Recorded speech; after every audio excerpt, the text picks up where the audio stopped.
Bueno, cordial saludo para todos y para todas.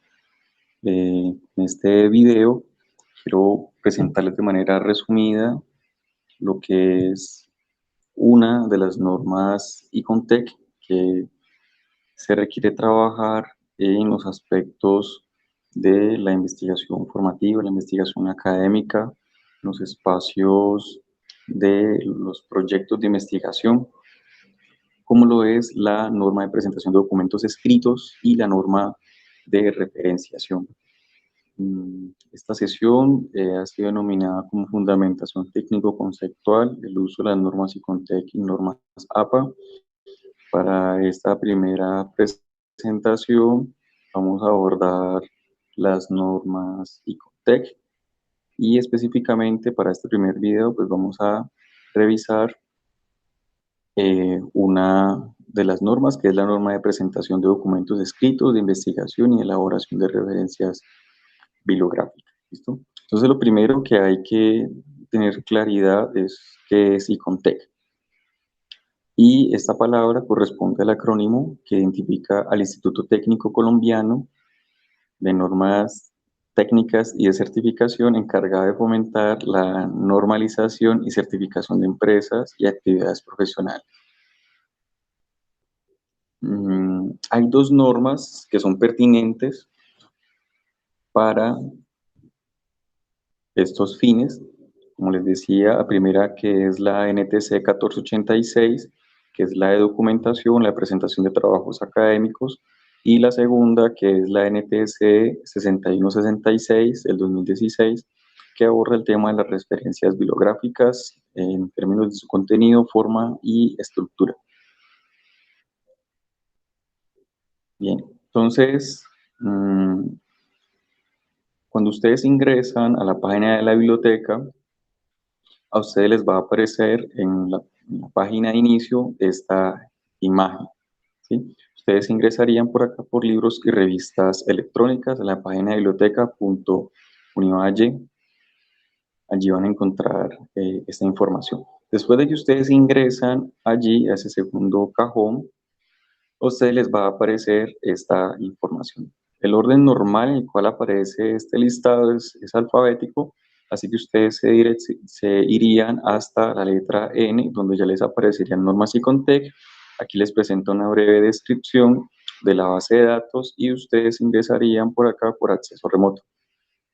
Cuando ustedes, bueno, para esto ustedes requieren más bien tener habilitado su usuario y que Mediateca o biblioteca le haya asignado una clave, motivo por el cual pues tendría que entrar a revisar o gestionarla durante el semestre.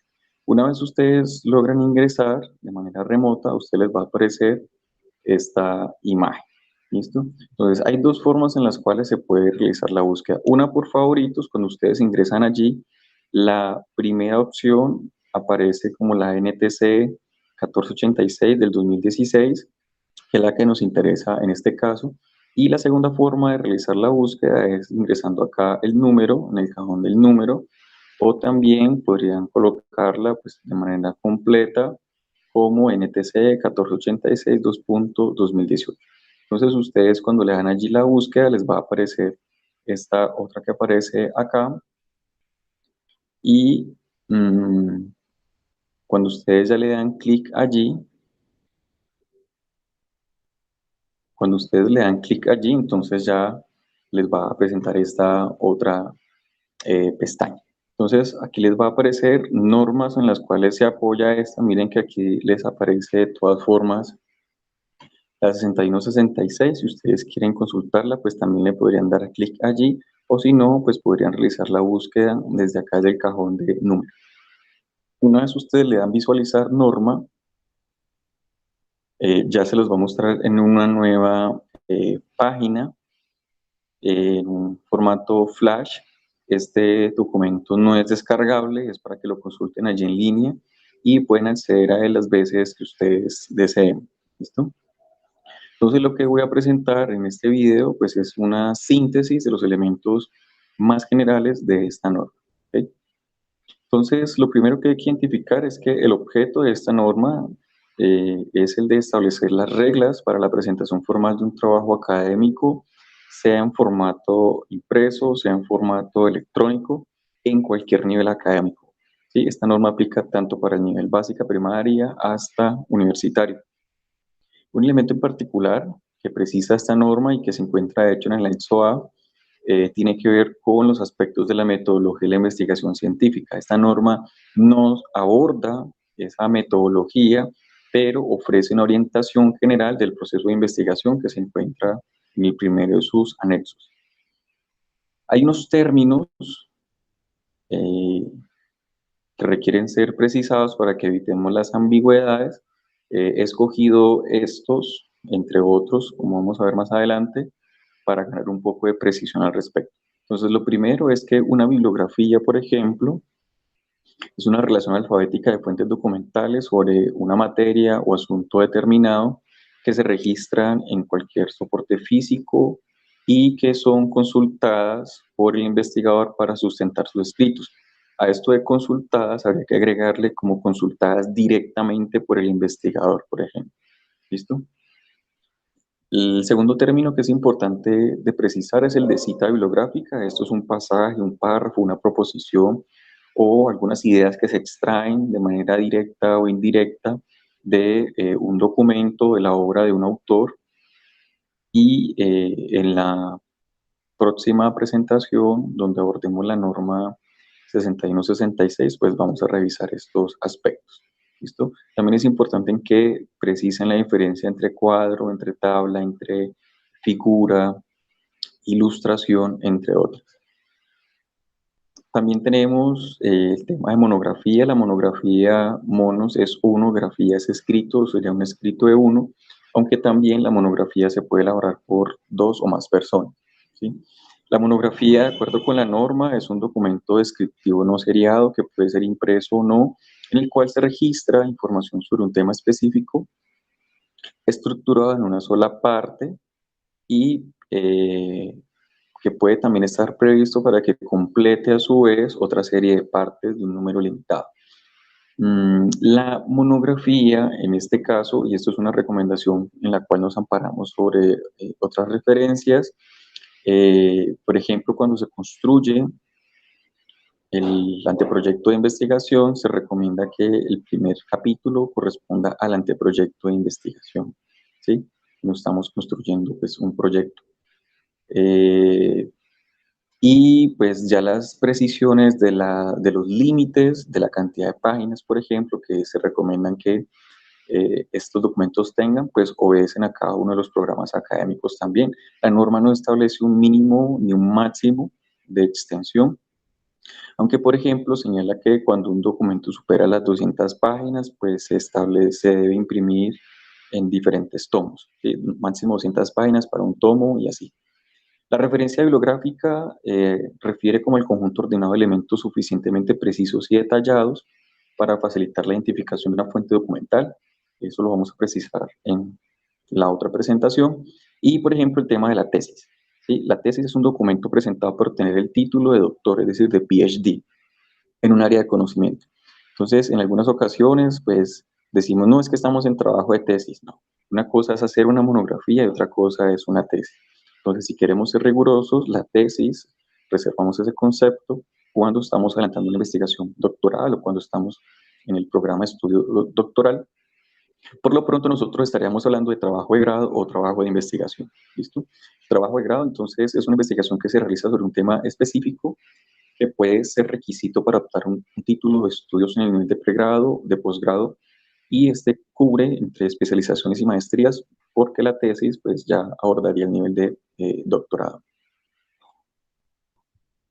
El trabajo de investigación, por otra parte, es una presentación formal de los resultados de un proceso de observación, exploración, descripción, entre otros, y en algunos documentos el trabajo de investigación pues, requiere de una propuesta o de un anteproyecto antes de que se lleve a cabo su desarrollo y ejecución. ¿Listo? Con base en estos fundamentos, entonces ahora sí pasemos a revisar la norma. En términos generales, la norma nos dice que Esta norma aplica para cualquier tipo de documento, sea electrónico, sea impreso, que utilice o un procesador de datos o una hoja de cálculo o que administre alguna base de datos, entre otros. Y en el caso de que el documento que se elabore deba imprimirse o entregarse en papel, este se puede imprimir por las dos caras de una hoja a partir de la página. Y el izquierdo puede ser de 3 centímetros cuando se entrega el documento o cuando se envía el documento de manera electrónica, o cuando este se va a entregar de manera física, pues debe imprimirse a 4 centímetros. ¿Listo? Entonces, márgenes 3.3, 3.2 o 3.3, 4.2. En cuanto al interlineado, nos dice que recomienda emplear un interlineado sencillo, aunque esto también, por supuesto, depende primero de las especificaciones de la entidad o de la persona que requiera el documento, lo mismo también de las necesidades de ahorro del papel del usuario. La norma nos presenta 3 recomendaciones. La primera es que el título de cada capítulo debe comenzar en una hoja independiente. El texto debe llegar hasta el margen inferior establecido.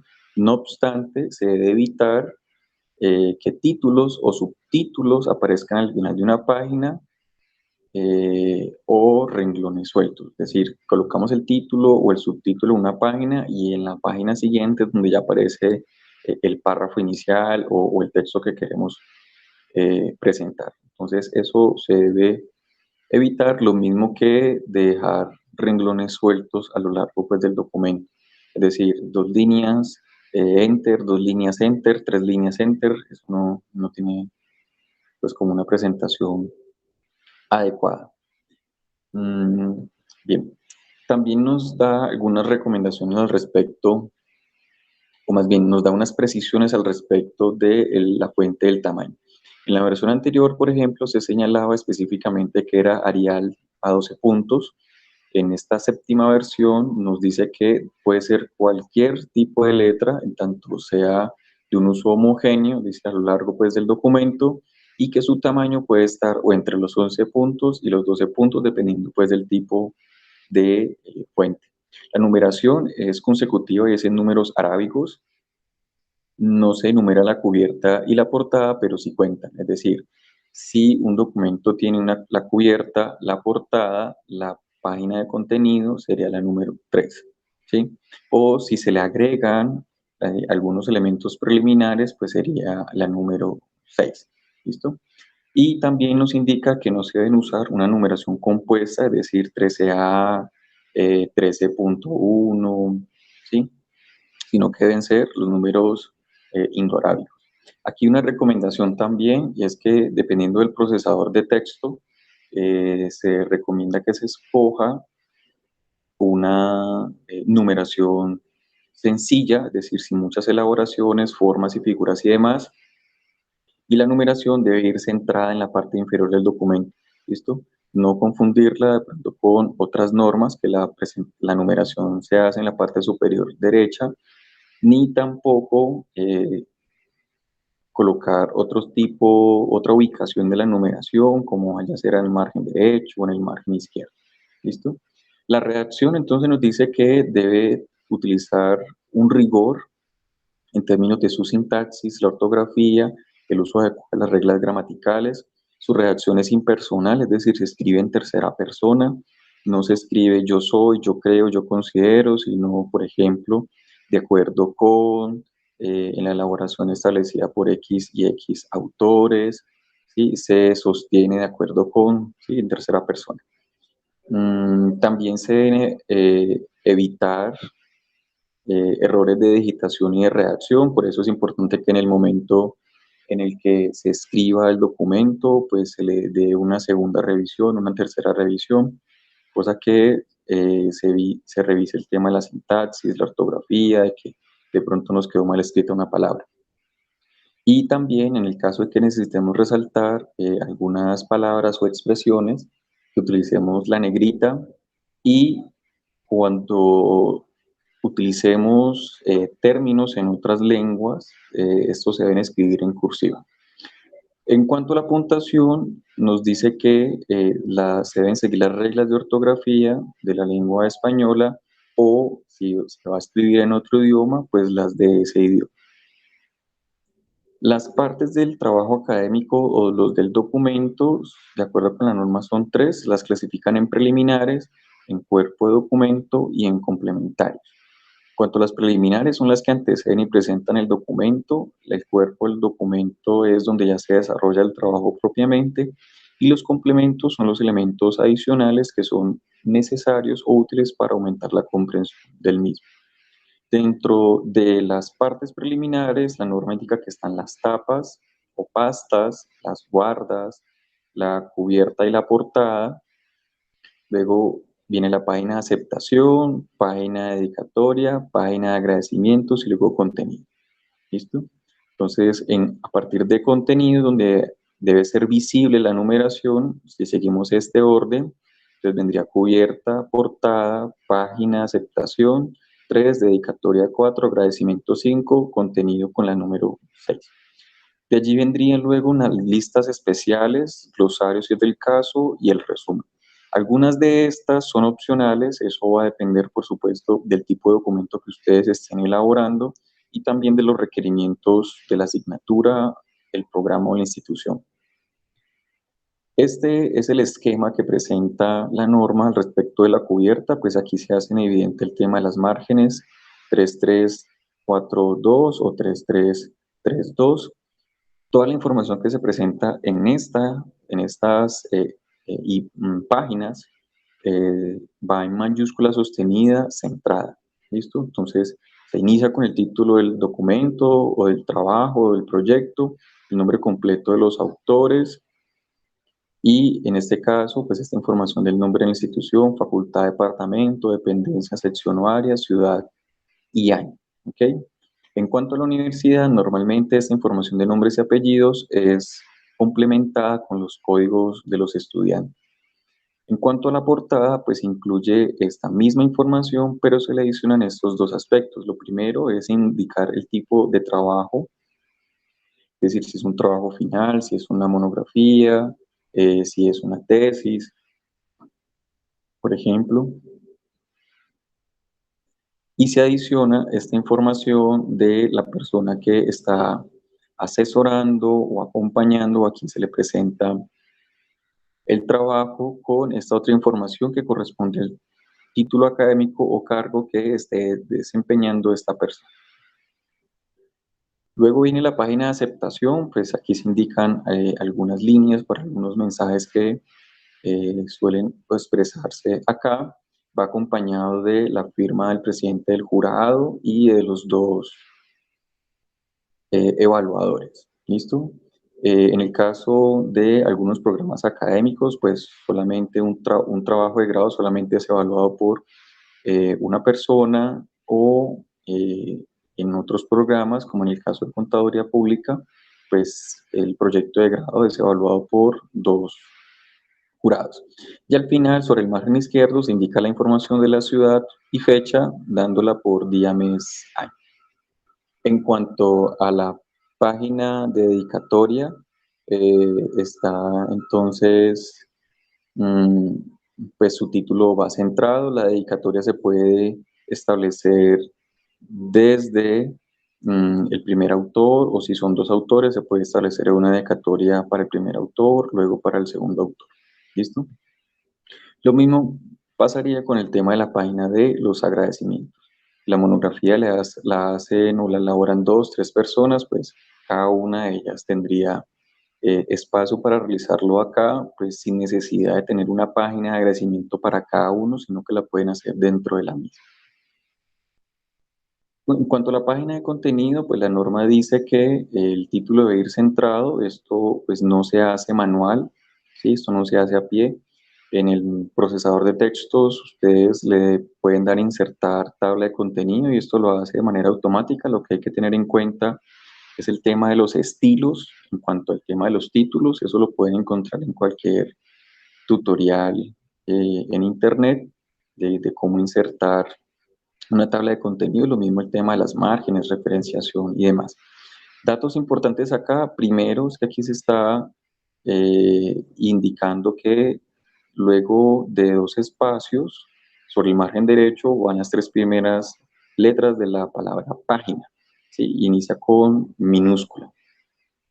Luego arrancaría, miren que en este caso pues se presenta es la introducción, no se incluye el mismo contenido acá. Introducción es la única opción en la cual su numeración puede ser 0 o puede ser 1, ¿listo?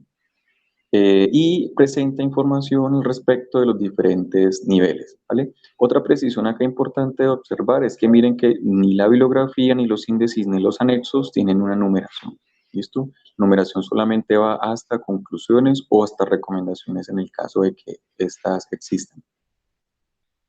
Luego vienen unas listas especiales. En esta tenemos la lista de tablas, igual presentación, primeras tres letras de la palabra página sobre el margen derecho, en minúscula, ¿sí? Y se empiezan a identificar allí. El número de las páginas debe corresponder con las del documento que se está elaborando, por eso cuando se hace alguna modificación, pues se le da allí actualizar información, actualizar página.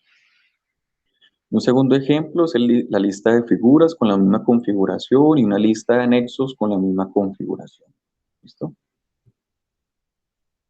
Bien, eso en cuanto a la parte preliminar. En cuanto ya a la parte propiamente del texto o del cuerpo del documento, esto incluye aspectos como la introducción, los capítulos, las ilustraciones, tablas y cuadros, las conclusiones y las recomendaciones.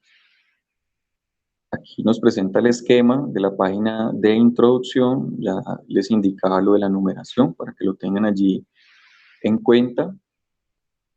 Por acá tenemos entonces el orden de presentación de los capítulos. Una particularidad que se observa es que, por ejemplo, la palabra capítulo no se escribe, ¿sí? Se coloca el número punto y ya directamente el nombre del título del capítulo, ¿sí? Los títulos no llevan punto final, para que lo tengan allí en cuenta.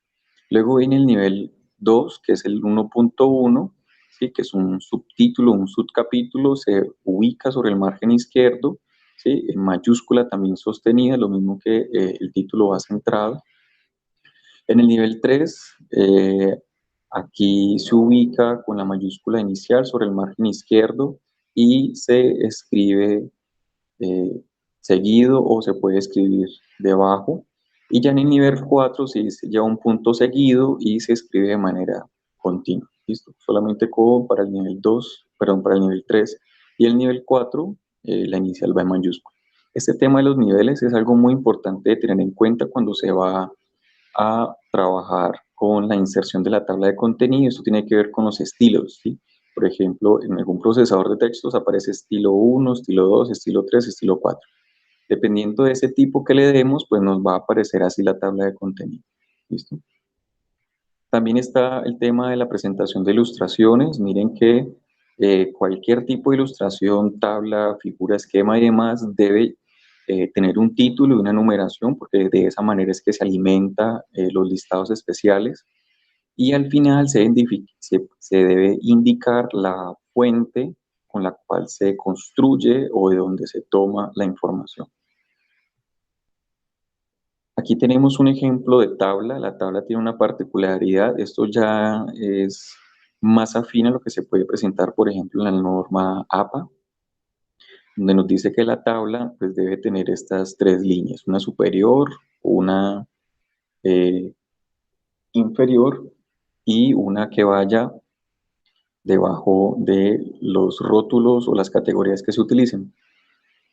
Se coloca el nombre y el número consecutivo de la tabla. Mire que no se coloca el título solamente de la tabla, sino que se coloca la palabra tabla, número, punto y ahora sí el nombre.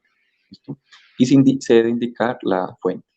Aquí hay un ejemplo de tabla, ¿sí? Con la numeración, con el tema de las líneas horizontales, la fuente en la cual se toma. Aquí hay un ejemplo de cuadro. Digamos que una de las diferencias sustanciales entre tabla y cuadro, de acuerdo con Icontec, es que en la tabla esta solamente se delimita por líneas horizontales, ¿sí? Mientras que el cuadro incluye líneas tanto horizontales como verticales. Por otra parte, entonces está el tema de la presentación de las conclusiones, el título centrado en mayúscula sostenida y pues la recomendación que establece la norma es de marcar las entradas, ¿sí? Utilizando viñetas para ir delimitando las conclusiones que se presentan. En cuanto a los complementarios, pues está la bibliografía complementaria, el índice y los anexos. La diferencia entre bibliografía y la bibliografía complementaria es que en la primera se presentan los documentos o los materiales que hayan sido revisados directamente por los investigadores y que hayan sido utilizados para la construcción del documento. Mientras que en la bibliografía complementaria se relacionaría aquellos documentos que si bien han sido revisados o escuchados directamente por los investigadores, estos no entran a ser utilizados en ningún momento en la construcción del documento. Entonces, por colocar un ejemplo, en la revisión de los antecedentes de investigación se encontraron 15 documentos. De esos 15 documentos, solamente 10 tenían relación directa con el tema de investigación y relacionaríamos en la bibliografía los 10 y en la bibliografía complementaria los 5 restantes, ¿vale? Aunque pues no es necesario ni es obligatorio estar incluyendo este tipo de información. ¿Okay? El índice, pues este se presenta como una especie de indicador, perdón, allí pues como la redundancia, donde se presenta información desde los aspectos conceptuales. ¿Listo? Es una forma de recuperar información un poco fácil, esta la pueden encontrar igual, de igual forma, por ejemplo, en algunos libros, ¿sí? Donde se hace la clasificación o la identificación por áreas de conocimiento, por palabras claves, entre otros. Y posteriormente, entonces, tenemos el tema de los anexos, ¿vale? Este es un ejemplo de la presentación de la bibliografía, ¿sí? Se ubica de manera centrada, no lleva numeración y esto es algo típico de la norma y contexto, ¿vale? Entonces tenemos este caso. Bunge, Mario, punto. El título del documento es La ciencia, su método y su filosofía, ¿sí? Es decir, los autores o la persona que elabora el documento lee este texto, ¿listo? Y además de este documento, lee otro texto, estas líneas continuas, seguidas de un punto, significan de que es este mismo autor, ¿listo? Pero en otro texto, en este caso la investigación científica. Y en este otro caso que se presenta, eso significaría que sería el mismo autor en el mismo documento, pero lo que estaría cambiando acá es el pie de impronta, es decir, la información de la ciudad, el año y la editorial que se estaría utilizando, ¿sí? O la edición que se estaría utilizando. Esto lo vamos a revisar de manera más detallada en la otra norma, que es la de referenciación. En cuanto al anexo A, aquí se incluyen las etapas del proceso de investigación. La norma habla de una planeación o planificación, el desarrollo o ejecución del proyecto y la presentación del informe de resultados o el informe final. En cuanto a la planeación o planificación, esta se compone de la propuesta, el anteproyecto y el proyecto.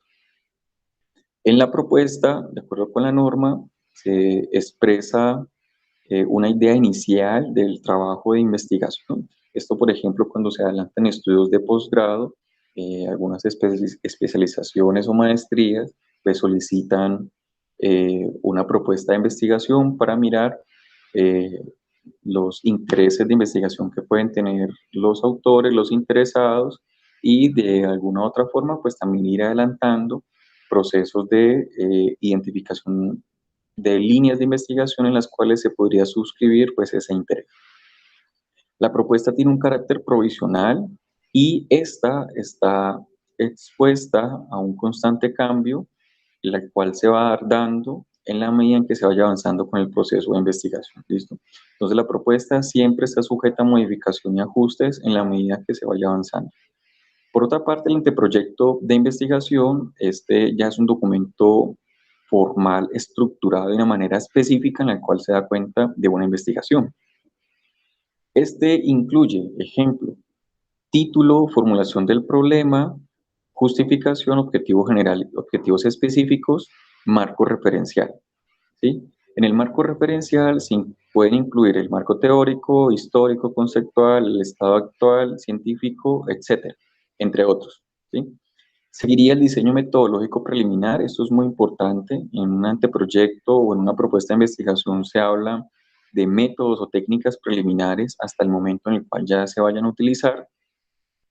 Luego seguiría el nombre de los participantes, los recursos disponibles, en los cuales se incluyen materiales, recursos materiales, recursos institucionales y financieros. Y finalizaría con cronograma y bibliografía. Una observación, por ejemplo, en cada programa académico, ¿sí? Ha establecido unas orientaciones en las cuales se debe presentar los trabajos de grado, ¿sí? Y establece también un orden. Si bien este orden normalmente no se sigue porque pues no tiene sentido de que el nombre de los participantes se ubique más allá de la mitad del trabajo, o de que esto del estado actual, que se entiende como los antecedentes de investigación, se incluyan dentro del marco referencial, o de que la justificación esté antecedida de la formulación del problema y esté antes de el objetivo general. Bueno, entonces cada programa y facultad pues establece el orden en el cual se debe presentar un trabajo de grado. En el caso de contaduría pública, pues este orden o este contenido está ordenado de acuerdo con el acuerdo 00, la resolución 001 del 2006, ¿sí? Allí se indica cuál es el orden y qué elementos debe contener. Algo importante señalar acá es que el anteproyecto se formula de acuerdo con las orientaciones de cada institución, que era lo que les estaba diciendo. Y en cuanto al proyecto, pues incluye esta misma información, pero se le adicionan algunos elementos, como cuáles. En la definición del problema, pues se precisa el tema de los antecedentes de investigación, la formulación y descripción del problema, ¿sí? En términos generales, y en el proyecto ya se hace evidente pues cuáles son los presupuestos teóricos, metodológicos y financieros con los cuales se va a ejecutar la investigación. Eh, por ejemplo, cuando se adelantan proyectos de investigación externos, es decir, fuera del requisito para adoptar al título de algún programa profesional, este orden también va a depender, insisto, de las orientaciones de la institución. En el anexo B, por ejemplo, de esta norma, hay un elemento muy interesante y esto puede ser observado como una especie de lista de chequeo, ¿sí? Entonces, dentro de las filas, ¿sí? Aquí nos dicen el tipo de trabajo, tenemos diferentes tipologías textuales que van desde la tesis hasta la ponencia, ¿listo? O el resumen académico. Y por el lado vertical, aquí en cuanto a las columnas, tenemos que están las partes preliminares del documento, el cuerpo del documento y los complementarios. ¿Listo? Entonces, tanto en las filas como en las columnas, ¿sí? Cuando usted empieza a cruzar esa información, pues le va a sugerir cuáles son los elementos que debe presentar de manera obligatoria u opcional un documento. ¿Listo? Esta es una importante guía para que ustedes la puedan tener en cuenta para el documento que ustedes deban presentar y elaborar. Finalmente está el tema del anexo C, que tiene que ver con la redacción. Aquí las recomendaciones que da la norma son las siguientes. Es que cuando se escribe el informe final, el texto tiene como propósito evidenciar ese proceso de investigación y por ende se debe buscar es que sea asimilable por cualquier persona que lo lea, es decir, de que sea claro, de que sea sencillo y demás. En cuanto a la sencillez, pues esta se refleja en el uso de palabras simples que sean de fácil comprensión, sin exceso de tecnicismos, ni tampoco expresiones coloquiales. La sencillez imprime de alguna otra forma un uso eficiente de las palabras, y también la sencillez pues recoge de alguna otra manera como el orden lógico en el cual se construye o se presenta el documento. Lo segundo es la claridad, y esto tiene que ver es con la intención de evitar las ambigüedades, ¿sí? De presentar información incompleta o desorganizada, o de rebuscarse palabras para parecer más técnico, más importante, más académico. Y en este caso, eh, cuando se trabaja con documentos técnicos o normas y demás, pues esto debe entrar a ser precisado. Mm, También nos dice que la claridad tiene una relación estrecha con el uso adecuado de los signos de puntuación, ¿sí? Entonces, en algunos trabajos se observa un uso inadecuado del punto seguido, del punto y coma, documentos sin tildes, ¿listo? Con mala ortografía. Entonces, son elementos que hay que tener en cuenta en el momento de su construcción. Eh, la claridad, por supuesto, va a depender del tipo de documento que se vaya a construir también. Y la tercera recomendación que nos presenta la norma es la economía lingüística, y eso tiene que ver es con el tema de la concisión, ¿sí? Entonces, hacer un uso eficiente del lenguaje quiere decir utilizar las palabras necesarias, eh, para que demos cuenta de la investigación que hemos realizado, para que el lector se haga una idea de qué es lo que se ha realizado, ¿sí? En este mismo sentido, pues entonces es importante que el documento sea breve, sintético, que utilice el menor número de palabras posibles y que se excluya información que sea innecesaria, ¿sí?